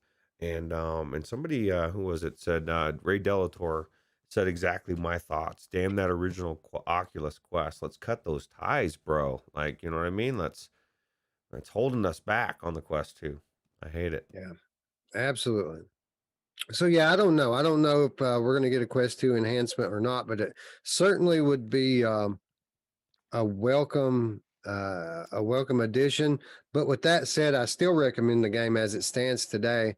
Especially, I mean, if you're someone who's playing exclusively on Oculus Quest, then you're not going to, it's not going to phase you anyway. Like you're used to seeing games that look like this. It's just for the people who are bouncing back and forth between PC and standalone. You're going to notice a difference between the two games, and it is a cross-buy title, by the way. Somebody asked that last week. It is a cross-buy title, so if you buy one, you get both copies, which is a big plus in my opinion. Oh, I didn't even know that. I think I have it on Steam originally, and so now I can get it on Oculus Rift, which is the way I want it anywhere. The link. So played on your Airlink, right? Yep, absolutely. And I will say that I concur 100%. This game is definitely worth picking up. Just like we said at the beginning of this segment, there's nothing like this that you can play gameplay wise. There's just not. This is very unique, and it's a fairly lengthy campaign, and it's super cool. I definitely recommend it for sure. Yeah, and I said that the levels are linear, and that's true technically, but they do a very good job of disguising that. Like the path that you travel at times can get very wide, and there's lots of little nooks and crannies you can travel down. And not only that, but the levels are vertical as well. They're not just flat horizontal levels. Lots of climbing These levels go up and down too. They don't just go out. So they're very spacious, and even though the path that you're traveling is pretty linear, it doesn't seem linear when you're doing it. It seems like you have some freedom and choice in where you're going. Yeah, absolutely, for sure. All right. So I think that's a recommend from both of us. What is this? This is $30 game on Oculus, right? I But it believe is so. again cross by title, so you get 2 copies for your $30. So it's Yeah, not a bad deal. yeah, and if you have access to the PCVR one, that's great. You can check it out as well. Ooh. Ray Delator says he's going to skip this one until they improve the graphics for the Oculus Quest 2. So there you go, developers. You just have there's your reason to do it. Yeah, I'm sure he's not the only person out there. And I wouldn't wait myself because I enjoy the gameplay and I'm always raving about gameplay these days. But it's definitely a valid thing to wait on. Yeah. I think for those of you interested, I think that there's a side by side comparison on Upload VR. If you want to know, uh, you know, how similar or different it looks, you can see it firsthand on Upload VR. So just go check out their article. And Wolveraza, that's the most valid point I've seen all night.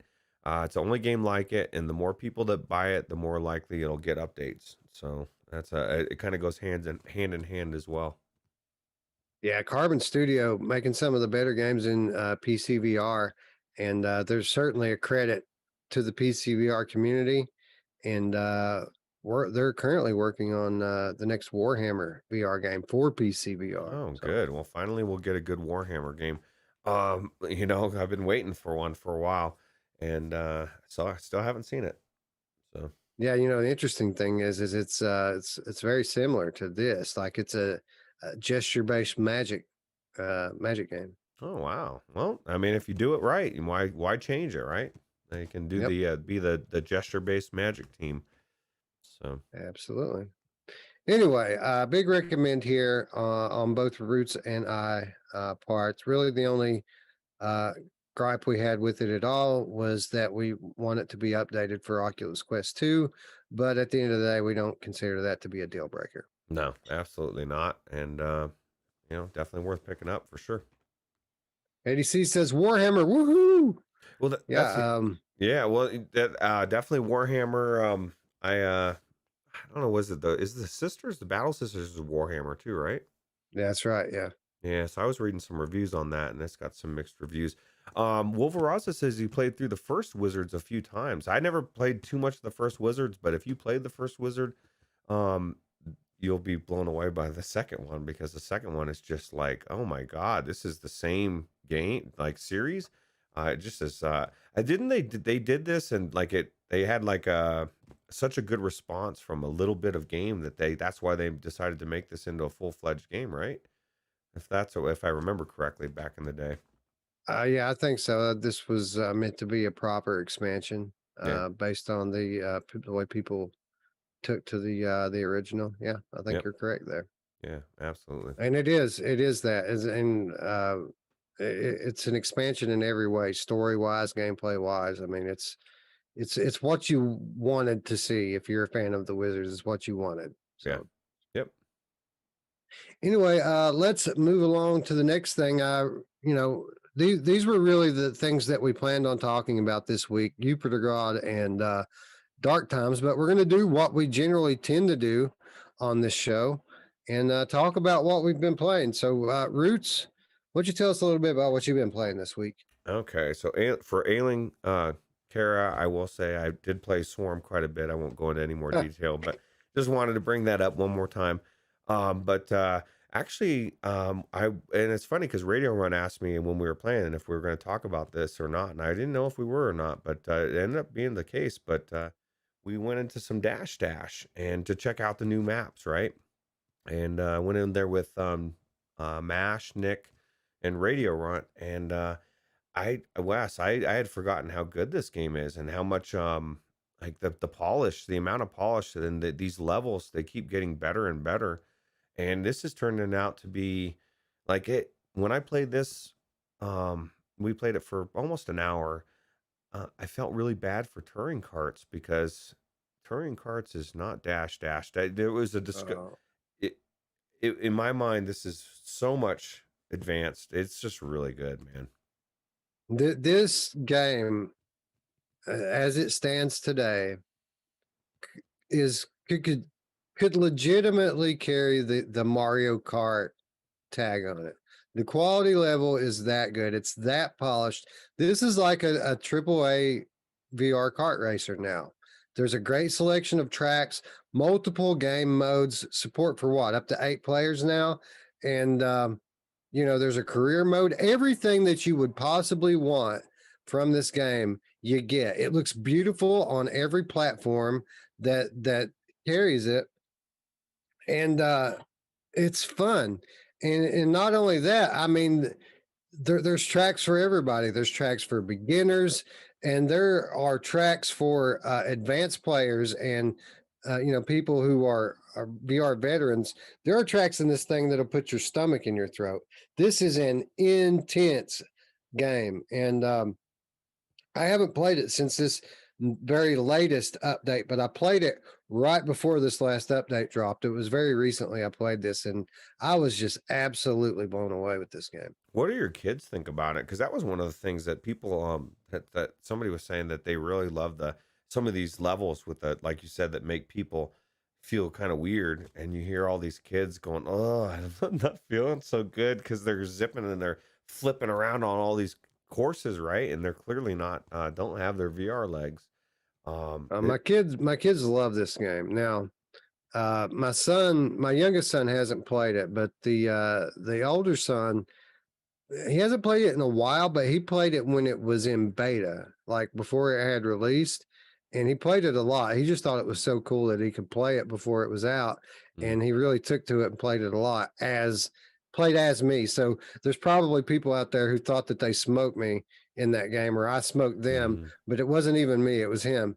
But recently I played it with my daughter, the release version of it, and she handled it better than I did. Like by the end of the thing, I was completely disoriented, and I have an iron stomach, and I was starting to feel a little weird from it. But didn't affect her at all, man. She she just kept right on going. She was ready to keep going, but I was the one who had to tap out. Wow.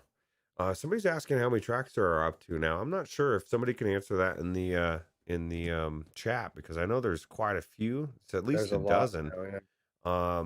But it's definitely, it's progressed so much, and it's because the developers took so much in the beta. I've never seen a beta where every time you race, they ask you just a random question that, and it was simple. It was really easy to answer, and so they took a lot of time to make sure that they were listening to the community to make sure that it was the game that it is now. And it's got everything. It's just, did you know that there's boss fights in this when you're in the career mode? I guess you go up against bosses or something. I don't know how that works, but I was shocked to hear that, because I I haven't even done the career mode, Wes. Like, I'm so lazy that, like, if I'm not racing with other people, I can't even play most of the tracks. But I just go in there and race with all my friends, and that's my jam. So get this, man. Key features: virtual steering, which they continue to improve upon, by the way. You have a virtual wheel that you can use, or you can use a gamepad, or you can use a steering wheel. So if you have a wheel and pedals, you can use that too. It's cross-buy for Rift and Quest. It has enhanced graphics for Oculus Quest 2, which I can vouch for. Beautiful. Over 13 unique tracks. So I guess that means 14, right? Over 13 unique tracks, race with up to 8 friends, offline story mode, over 100 hours of gameplay, quests, and achievements, cross-platform play, cloud saves, and online tournaments.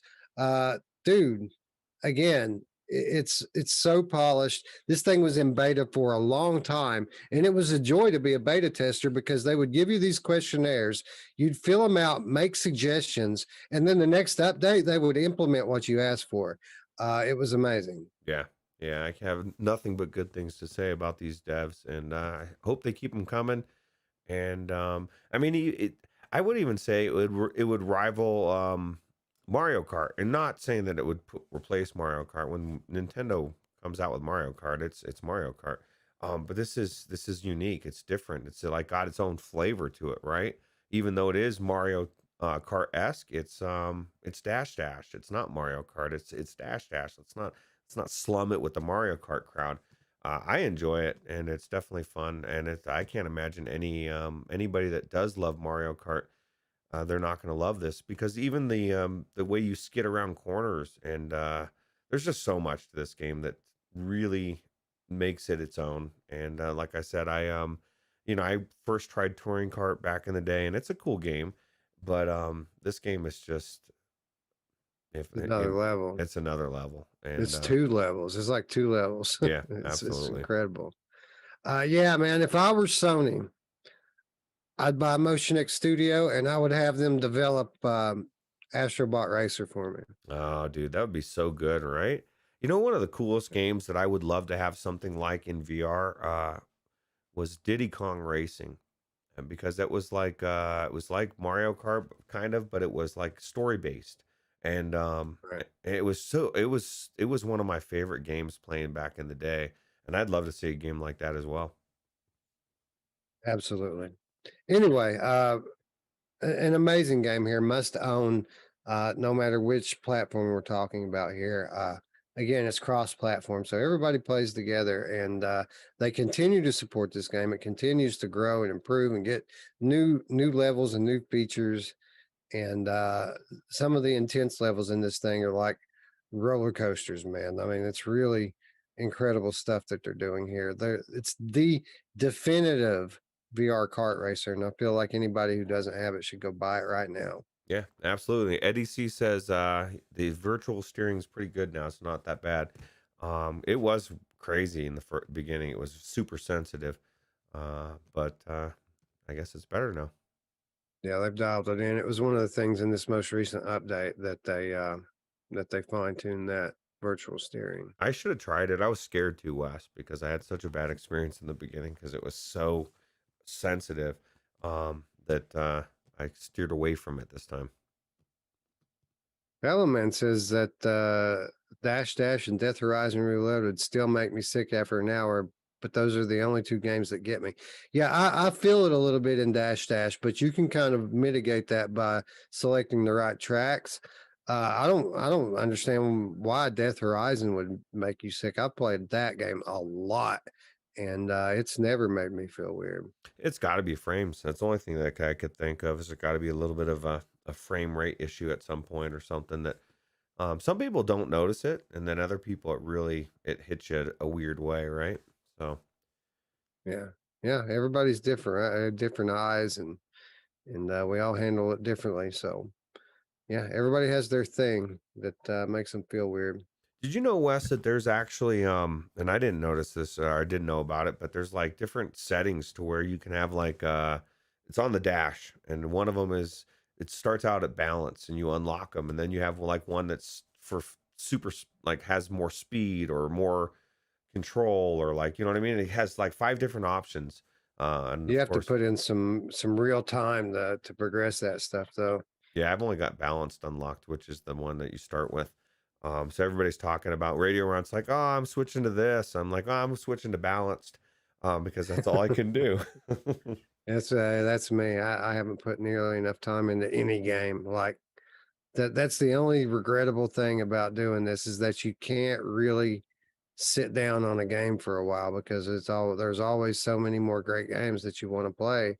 It's like a kid in a candy shop, but you only get to eat one piece a day. Yeah, you You get know? a taste. You don't ever get to sit down for the main course, right? So Yeah. So it's kind of the cruel joke of being a VR content creator. Now we have the most amazing VR game library of anybody in the world, but you can't finish anything. no, it's too much sometimes. Now that said, Roots, I've pretty much finished Zombieland, Headshot Fever. Like, this is pretty much all I played this week. And the reason why is because when we got the keys, we did like a first impressions on this. I think it was like 2 weeks ago. And when we got the keys for this, it wasn't merely so that we could do a review on it. It was an invitation. It was an invitation for us to compete in the Zombieland Headshot Fever Quest for the Best Content Creator Tournament. And the way this works is, I guess GT and the good people at XR Games invited a handful. I don't know exactly how many content creators they invited into this competition, but the idea is that they want us to speed run the first 3 levels, which is a speed running game. So, I mean, they basically just want us to play the first 3 levels, record it, and our best run, submit our best run from each one. And then I think they said like the top 10 people who place in this thing, or channels rather, the top 10 have a chance to win an Oculus Quest 2 with VR cover and a bunch of cool accessories for the community to give away. So, as the deadline approached for this thing, which was 2 days ago, literally, I posted my video at the very last second. So I missed it. No, I wasn't going to try. But as the deadline for this thing approached, that just seemed like too much of an opportunity for me to just ignore. And plus, GT's been such a great supporter of our channel. I really wanted to participate in this, for not only for him but for our community. So I started playing. And I took a bit of a different approach. If you watch any of these videos from a lot of these other channels, they're using like the early weapons in the games. They don't have all the perks unlocked.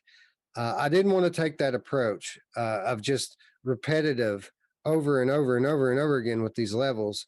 So basically, what I did this week, Roots, is I played through the game. I just played through the story campaign and trusted that it was going to pay off, not only through unlocking the weapons and the perks, but in the sharpening my reflexes when it comes to playing the game.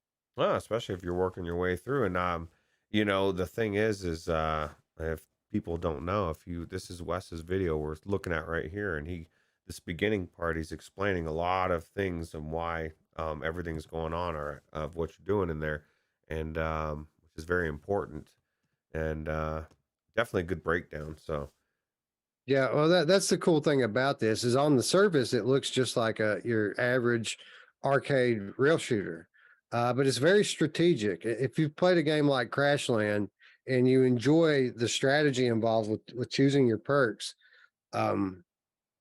it's that kind of strategy you got going in here. You've got the same type of thing here with the perks, and it depends on what your goals are.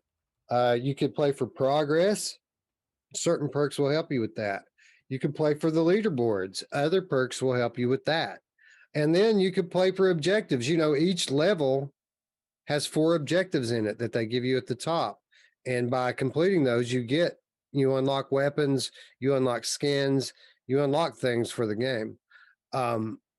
So obviously, depending on the level, certain perks are going to help you achieve these objectives as well. So it's a very strategic game. And, whereas at Crashland, the whole strategy comes from the perks. In Zombieland, it's not just the perks, but it's your weapon choice. Like Crashland pretty much tells you what weapons you're going to use in each level. That's not the case here. As you unlock your arsenal, you pretty much have, you get to choose which guns that you want to use. And again, each gun has its own special ability, which affects this game on a strategic level. yeah, especially you're talking about the special guns, right? But yeah, well, even like the main guns, they have their own special traits and attributes as well. Yeah. It's definitely so much more to this game, and it's kind of unlocks as you go further in. I haven't gone as far as you have, but now I want to. Now I feel like I'm missing out, Wes. Yeah, there's actually a perk that you unlock later in the game that allows you to just pick whatever weapons you want. Like, to start off, you have a main and a special, but by the end of the game, you can pick that perk, and then you can carry two mains or two specials or any combination that you want to carry in either hand. It doesn't matter. Ooh, nice. I don't like the fact of being limited in ammo. So having two mains would be nice. Yeah, yeah. Well, I mean, even there's a special weapon that there are these submachine guns that have a lot of ammo, but ironically, they seem to be the ones that run out the quickest because you get with these submachine guns, you get adrenaline just for killing zombies. You don't have to headshot them. If you kill them with the submachine gun, it builds your adrenaline. So generally, if you're carrying one of those into a level, you're using it way too much. And even though you have this big clip and this big reservoir of ammo, you tend to burn through it pretty quickly. Yeah. Well, sounds like fun though. I love It is fun, yeah. Especially like if you're trying to get all the little objectives and stuff as you go. So let me ask you this. What do you think our chances are of having a Quest 2 to give away to a lucky viewer? I know that you I mean I don't know the competition, Wes. I don't know what's going on. Well, I have scoped it out since I uploaded my video. I've taken a look. I can say this definitively. I did not get the top spot. Mm, But again, the good thing about it is what really gives us a chance here is it is the top 10. I don't know that I made the top 10 or that I didn't make the top 10. mm. I know that of the ones that I watched, uh, I think I saw 4 people that bested me. So there's a chance. There's a chance that that we got it in there. And now I don't know what happens next. Are they going to draw one of us to win, or it is? They did say it's a tournament. Maybe there's going to be another round, and we're going to eliminate some people. I don't know what happens next, but I do feel like my scores were low enough that. Well, I mean, I'm just going to say it. All the content creators on the list that I recognized, I beat. It's like Mm. anybody on the leaderboard whose name I recognize, I made sure I was above them. The guys that beat me were like these Twitch streamers that I've never heard of and don't recognize at all. Um, but like of all the YouTube VR channels, I'm pretty sure that I recognize anyway. I'm pretty sure that I bested all of them. So Uh, we have a pretty good shot. oh, nice. I think I just saw you shoot a homer in one of these. Yeah, yeah, I've shot. I'm about to shoot another one too. Mhm. It's It's one of the hard, dude. They're so I mean, they're right there in your face, right? Like right in the well, way. I equipped a perk that allows you to shoot the homers. Oh, well, that Yeah. makes yeah, that's good. Then you don't have to because I mean, the homers they don't seem like they're that big a deal, but they can really throw everything off timing wise, Well, just because they're in your way. there's one specific room in this level that that they're very in the way. Like you're trying to fly through here and keep your combo together, and the last guy in the room walks out directly behind a homer. So, like literally, there's a tiny little window where you could shoot over the thing's shoulder and kill him. But if you miss that window, you have to wait like 3 or 4 seconds for the homer to move out of the way. And I decided instead of repeating and repeating and repeating to get that perfect setup and then execute on top of that, that I would instead take that homer run perk and it turns those homers into regular zombies. So not only do I not have to miss them now, but I want to hit them because I get adrenaline for killing them, just like any other zombie. So I just worked them right into my strategy and progression during that specific level. So let me ask you this: and is there anything that you feel like? I mean, if you knew that you were just a crack shot, you were going to hit that guy over that shoulder, what would you take instead of that perk? Is there something that could benefit you even more? Um, Well, the cool thing about the shotgun is its special ability. The shotgun anytime you land a shot with it, you don't even have to kill the zombie. As long as you hit anything with your shotgun, you get adrenaline for it. So it's very useful to keep your combos alive, to keep time from moving, to have your shotgun on you with as much ammo as you possibly can have for it. So the other two runs, I use the ammo sack perk, which allows you to have an extra clip for your special weapon. Ooh. So I unlocked the later shotgun. The later shotgun gives you six shots at a time instead of the two from the early shotgun. And I upgraded it fully so that it holds 24 rounds. And then with that perk, it holds 30 rounds. So literally, on the right hand, I have the revolver, which one headshot kills zombies with the revolver, but it don't have a lot of ammo. So it's a 7-shot. So I'll sharpshoot with the revolver until I run out of my 7 shots. And then while I'm reloading, I've got my shotgun. And if I hit anything with my shotgun, my combo stays alive. So that was my strategy, right? Basically just use the shotgun to keep my combos alive and then sharpshoot with the revolver. Oh wow. So much strategy going on, man. I'm glad I was had you to fall back on, because I would have just gone in. I would have taken the other approach of over and over and over and over again. And then I mean it's crapshoot, man. Like Yeah, that's the crazy thing about this is, on these 3 levels, any given one of them now, I'm in the top 50 in the world on the leaderboard, oh which wow. there's like tens of thousands of people on this leaderboard. I'm in the top 50 now. I only put an hour in each one of those levels, dude. I didn't spend a bunch of time at it.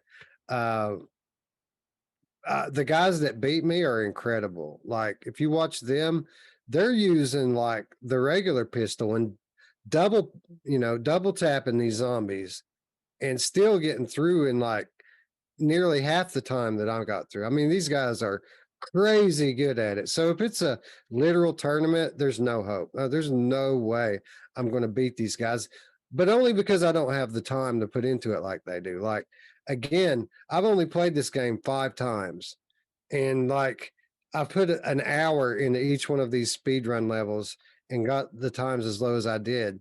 But again, a lot of that strategy, weapon selection, perk selection, and just a little bit of practice. If I practice more, I'm quite sure that I can get my times down a little bit more. Yeah, well, it's just a perfect example that there's so many ways to approach this game, right? Whether it be strategy through, or if you're just a crack shot, right? Eddie C wants to know if Zombieland's gameplay is anything like Horde mode in Arizona Sunshine. Very slightly. Horde mode in Arizona Sunshine and Zombieland, they're both arcade style, shooters. But that's about it. I mean, you're going through these levels in Zombieland on a rail. You have it's node-based movement. Basically, you look at the next checkpoint and you walk to it. And for me, Roots, that was kind of the whole challenge of the game. Wasn't hitting the shots. It was reloading and looking at the nodes. That's where I kept tripping up, like because your eyes are always on the target, right? You're at the next thing you want to shoot. So you have to, in order to reload, you have to get your gun in the right area. And it seemed like I was always missing that. And that was really my entire struggle. And then there were other times where I'd be on like a fast run and then I wouldn't look completely at the node. I'd look with my eyes instead of my headset, and the game wouldn't pick it up. So you have to be very defined on some of these, especially when you're like going up and down stairs. You got to really look up so that the game knows you see it. So Tobii eye tracking would be amazing for this game. Exactly. It'd be great on PlayStation VR too. But to answer your question, Eddie, no, not really. I mean, the shooting is similar, but the structure of the game itself is very, very different. And in fact, there isn't really anything else like this game, period. Again, it's a speedrunning, it's a strategy-based speedrunning game that's disguised as a arcade shooter. Yeah. And it's just really good. You know, so and I can see why Gamertag fell in love with it and took that position he did, because it's one of those games when you see, like, we see the preview or the trailer and we're like, no, Yeah. no. Right. No. And then you see the gameplay and you think, okay, maybe. And then you get in the gameplay and you're like, oh my God, this is just so much better than I ever thought it would have been. This is really very well designed and took a lot of thought behind it, right? It's not just slapped together like most of the games that you would think that are like this. There's a lot of thought behind it. Yeah, yeah, man. And I mean, it has to be half decent, right? Because this is pretty much the only thing I put any significant time into this week. I haven't even played Returnal. Like, this is it. Oh wow. Well, Returnal, man. When you get back in there, you're gonna crush it, bro, because you took such a good time off, right? Yeah, I'm almost ready to have my heart broken again with it. But I had to kill me some zombies first, try to win us a quest. Yeah, absolutely. Dark Angel says it sounds like a leaderboard chaser's delight, and it really does. Yeah, that's pretty much what it is. It's that type of game. I'll tell you what it is, Roots. It's a great palate cleanser. Like, if you only have a few minutes and you want to squeeze some rounds off and have some nice fast-paced gameplay, and then just put it down 10, 15 minutes later, it's good for that. It would be a great demo game, because there's the locomotion is gaze based. So you put it on a newbie's head, they're not going to have to try to learn how to walk and move and stuff. Basically, it's all intuitive. Shooting, reloading, it's all really easy to pick up. And it would be great if this game had a guest mode, so that you can demo it to people without them playing on your game save. So maybe it's like maybe they're playing offline and they're only progressing the story. I would, if I had to, request a feature update from the developers, that would probably be toward the top of my list. An offline guest mode to use as a demo, because it's so well suited as a demo game. Yeah, absolutely. I would like that for almost every game. Give us an option to let people play the game without playing on our game. You know what I mean? That should be default. Now that said, a few things, a few notes for those of you who are thinking about buying this out there. This game does support Oculus Quest app sharing. So if you have multiple users on your Quest, they are going to be able to download and play this game on their account as well, which is a big plus. It is cross-buy, so you will get a PC version if you buy it on Quest, and vice versa. But I don't know if it wasn't there, or maybe it wasn't working. No cross save.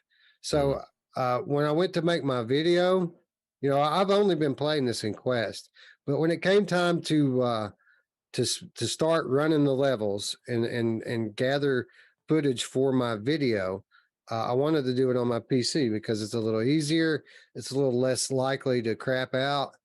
And so I installed it on the PC and tried to boot it up, or I did boot it up, but there's no cross save. So it wanted me to start over on PC. So all the footage in my video is actually captured on the Oculus Quest itself. Oh, so you weren't gonna do it again? I didn't know that there was a PC version, or I haven't checked it out yet. Yeah, you can play this on PC. It did not boot in Revive. So those of you out there who have an Index or a Vive or something who want to play this on the Oculus Store using Revive, I could not get it to boot in Revive. It just kept turning and never would load. I lied, Wes. I have it installed, so I guess I must have played it on PC. What's funny is, and I haven't checked the Quest version of it, but there's only 6 ratings on the PCVR game. I guarantee there's you know what I mean? 6 Yeah. people have done something. That's what the PCVR people suck sometimes, man. It's like nobody leaves reviews, nobody goes and does any of that, or not as much as the Quest. The Quest people want to go and scream it to the world, right? It's You weird. remember how we were talking about these entitled people at the top of the show? Oh, that's right. Roots. Yeah, that's them. Okay, well, you guys need to start. Oculus Quest Zombieland Headshot Fever has 247 ratings, and it gets a rating of looks like 4.4 out Pretty of much, 5. pretty much the same rating. Eddie C wants to know if there's more than 3 levels. I know that there's definitely more than Yeah, three yeah. levels. There's 10 levels. There's 9 regular levels, and then there's the Nut Up Cup, the Zombieland Invitational, which is the boss level, which is awesome. I wish there were more levels like the boss level, because unlike the extremely linear regular levels, the boss levels has multiple branching paths. It Hmm. plays like Blood and Truth, where you get to choose your path through the level. So awesome. I hope that if they do a sequel to this game, that they introduce that to every level, give every level branching paths. It would add so much replayability to the game.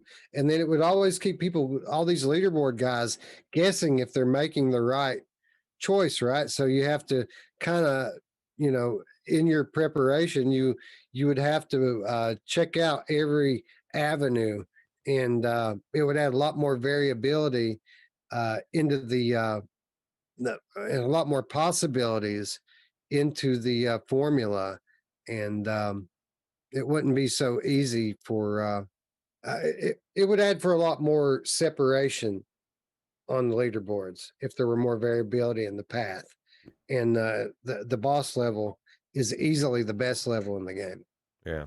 And I was just one of the things I was 'cause I haven't done the boss level, but now I got to get to it, Wes. One of the things you have to watch out too is you got to grab that toilet paper. It's your currency. So just like real life, you can barter with toilet paper. Well, I guess we're not quite there yet, but uh, Yeah, and if you want to attempt the boss level or the boss fight, the official boss level, you have to buy a ticket into it. Like, it costs 100 toilet paper to get oh my into it. God. But they let you practice without the boss as many times as you want. So you can run the level 100 times for free. But when you're ready, you pay, and then at the end of it, you get a boss fight. Oh, So wow. That sounds so. Well, what if you don't beat the boss? Do you still have to pay? And you got, you have to pay to do it again. Yeah. whoa. Wow. That's hardcore, bro. That's actually kind of cool. And That's the reason frustrating. that's the reason I didn't beat it, because I did the I always upgrade all my stuff immediately. I spend my toilet paper as soon as I get it.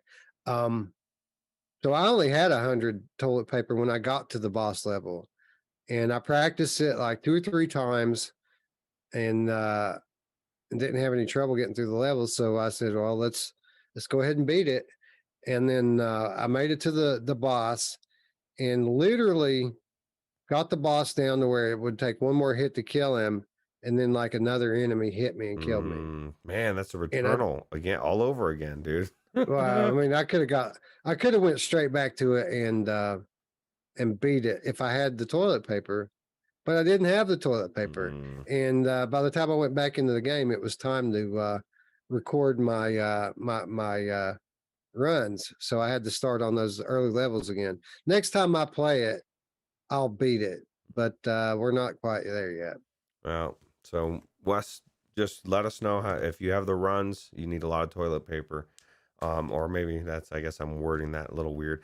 Um, but yeah, no, I think that's cool. A lot of people would be put off by that. I think that's super cool because you better make sure you're going to beat the boss. You're going to have to collect 100 toilet paper again. It's not good. Yeah, yeah, and there is a perk, by the way, that lets you accrue the toilet paper a little bit quicker. Okay. That's good. So if So yeah, cool. anyway, yeah, man, very surprising how much diversity there is in the gameplay loop. Surprising how good the game looks inside the headset. So clean visually. Good voice acting. Uh, nice story campaign. I mean, I would have liked for it to be a little bit longer. There are again 10 levels, but they're very short levels. This game is meant to be played and replayed. It's not really about the progression through the story, and I wish it were. I wish there were more of that aspect. I wish that the original levels had branching paths like the boss level does.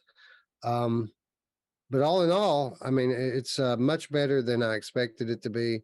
Very addictive, and again, pretty much the only thing I played this week. Nice. Well, I'll tell you what, Zombieland 2, when they come out with the sequel to this, they can have all that extra stuff, and it'll be even better than this amazing game it already is, right? Yeah, yeah, I would think so, and I would certainly think a sequel is possible. You know, it's a quality game, and the developers there at XR Games have proven themselves to be quite capable. Yeah, and So, take your money and get Woody Harrelson. That would be cool. And, although you did get his brother this time, that was pretty cool as well. yeah, you know, I mean, I think, and you know, you said that you weren't that impressed to begin with, and then it kind of grew on you. I think that the guy does a pretty good Woody Harrelson. It sounds pretty spot on to me. Well, and that was the thing is like at first I thought, man, that doesn't even sound like him. But the more I listened to it, I thought, actually, he's doing a really good job at it. And then somebody's like, well, that's his brother. Well, okay, well then maybe that's why. But I wish the Onslaught would have had Rick's brother. oh God, they should anybody. But I Walker's got me. yeah, you know, I'm still that game. I still need to actually beat it. Since I own it, I just haven't played it since we talked about it. Yeah, me either. Honestly, Yeah, but we talk. I think at this point we've talked about it way more than we've played it. yeah, absolutely. Oh, that's kind of crazy, right? Yeah, it is a little weird. But I think it's going to wrap us up here. Again, for those of you who showed up for the giveaway, I saw somebody ask, and I forgot to get back to somebody asked if we were giving away Steam copies. No, we are giving away Oculus Quest copies and PlayStation VR copies of Yupitergrad.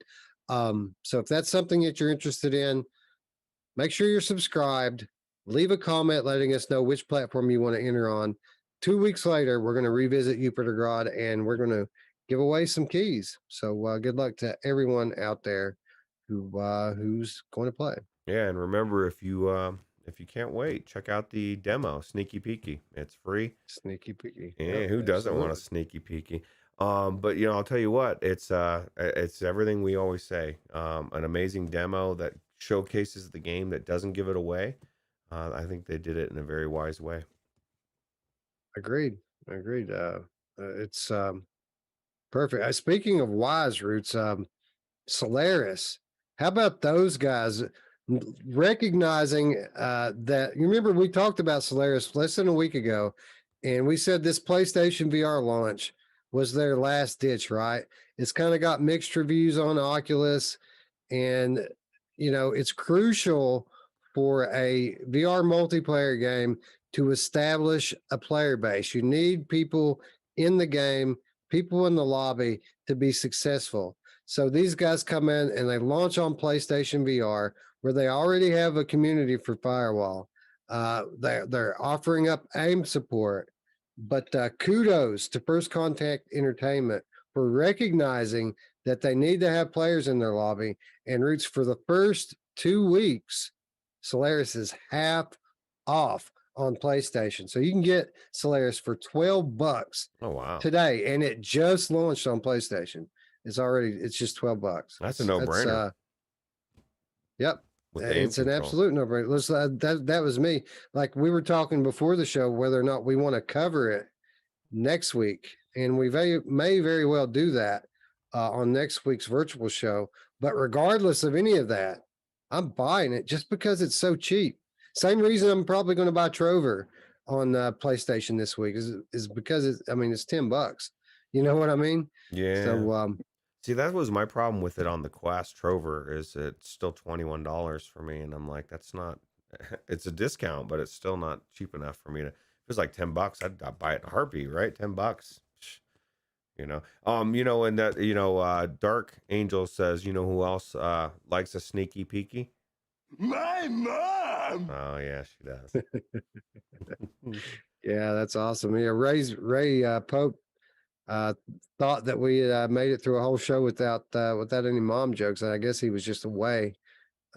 Roots picking up the torch this week, and my mom game. Not on the. I'm not on the top of my mom game this week, but Roots picking it up and getting it done. Well, I'll tell you what, it's also midnight for me, and it's 2 a.m. for you, so I am a little bit more spry, a little bit more awake. Anyway, Dark Angel says, get in on that Solaris Holofield action. Love to hear your thoughts. Well, you know, I'm going to pick it up. I don't know. We're probably going to hit Frank up, see if he wants to, wants us to get in on the, because Roots doesn't have PlayStation VR. So we would need to get Roots a Quest key for it. And it doesn't support cross-platform. So we would need two. So maybe we'll cover it next week. But irregardless, I mean, such contrast, right? We just had Alvo launch on PlayStation VR for $40. And then now we have Solaris from a more experienced PSVR developer coming out for $12. And immediately you can see the difference in how the games are being received. Yeah, absolutely. And $12 to be able to have an amazing PlayStation VR game with aim controller. It's a no-brainer. Yeah, and I was watching Without Parole play it. It's even more different. Like the gameplay is even more different than we thought. Like the rule sets are completely different. It's not all seek and destroy and whoever kills the other team the most wins. It's not that at all. It's more like a game, like a esport.